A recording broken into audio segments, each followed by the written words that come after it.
একটা নতুন ভিডিও নিয়ে। তো আজকের আজকের প্রোগ্রামটা হলো 2D অ্যাপস, যেটাতে তোমরা নাম্বারিং করে নোট করে রাখতে পারবে এবং সেটাকে ফর এক্সাম্পল আমাদের লাইনে যেরকম কিছু কাজ থাকে, বেসিক্যালি প্রত্যেকের স্টিকি নোট যেটা থাকে সেরকম টাইপের। তো আমরা প্রায়োরিটি ওয়াইজ বানিয়ে নিই কোনটা আগে করতে হবে কোনটা পরে করতে হবে, এবং একটার পর একটা করে সেগুলোকে মুছিয়ে দিই। তো এন্ড অফ দ্য ডে আমরা শেষ করি জিনিসটাকে।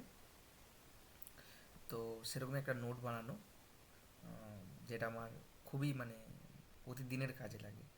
ঠিক আছে। তো যখন আমি অফিস স্টার্ট হয়, তো অফিস স্টার্ট হলে আমি আমার নিজের মতো করে বানিয়ে নিলাম কতগুলো কী কাজ করতে হবে, কাকে কতগুলো দিতে হবে, কোনটার পরে কোন মিটিংটা আছে, শিডিউল বানিয়ে নিলাম। কখন কাস্টমার মিটিং আছে, কখন টিম মিটিং আছে, কখন ম্যানেজার মিটিং আছে। তো টিটিংগুলো বানিয়ে নিতে হয়। তো সেরকম একটা জিনিস বানিয়েছি, আশা করছি তোমাদের ভালো লাগবে। তো প্রোগ্রামটা দেখিয়ে দিলাম, রান করছি।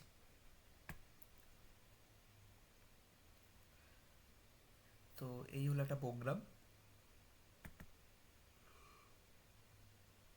এই প্রোগ্রামেতে আমি যেন ফার্স্ট তোমরা যেভাবে লিখতে পারো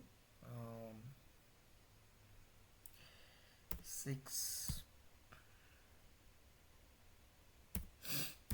PM 6 PM আমরা উঠবো, ধরো 6টার সময় উঠবো, বানিয়ে নিলাম 6 PM। ঠিক আছে। তো ব্রেকফাস্ট করবো 9টা, 6 PM না, অ্যাকচুয়ালি এখানে দেখো, এটা যদি আমার ভুল হয়ে থাকে এখানে আমি ডিলিট করে দেবো। ঠিক আছে। 6 AM হবে।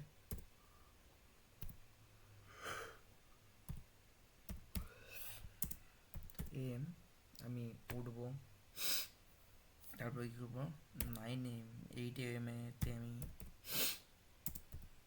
ব্রেকফাস্ট কমপ্লিট করব। ঠিক আছে। এবারে ধরো 1 PM এতে আমি লাঞ্চ করব। ঠিক আছে। তো এইভাবে নোটসগুলো বানিয়ে নিই। তো ফর এক্সাম্পল আমার 6 PM হয়ে গেছে, তো আমি উঠে পড়েছি, তো এটাকে আমি ডিলিট করে দিলাম।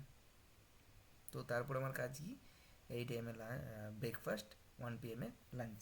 ফর এক্সাম্পল আমি লাঞ্চ করব না, তো 2 নম্বর কমেন্টটাকে হাঁটিয়ে দিতে চাই, তো 2 টিপে ডিলিট করলাম। তো আমার একটাই কাজ বাকি আছে আর।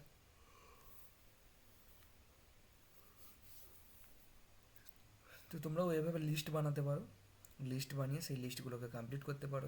দেখলে যে আমাদের আজকে 20টা 15টা কাজ করতে হবে, সেই লিস্টগুলো বানিয়ে নিলে সকালবেলা, বানিয়ে নিলে একটা একটা করে কমপ্লিট করলে এবং সেগুলোকে ধীরে ধীরে ডিলিট করতে থাকলে, তাহলে কি বলো তো, তাহলে তোমাদের যে কাজগুলো ছিল সেই কাজগুলো ভুল হবে না বা মিস হবে না।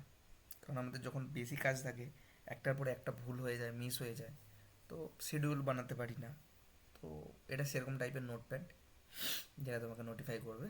ঠিক আছে। তো কেমন লাগলো জিনিসটা আমাকে বলো, এবং এটাতে আর কি কি মডিফাই করতে পারি সেটাও আমাকে বলো। ভালো লাগলে প্লিজ সাবস্ক্রাইব করো, লাইক কমেন্ট শেয়ার তো করবেই। আর কোনো জায়গায় কোনো বুঝতে প্রবলেম হলে প্রোগ্রামেতে আমাকে ইনফর্ম করো। ঠিক আছে। চলো বাই, আজকে এখান পর্যন্তই, দেখা হবে পরের ভিডিওতে।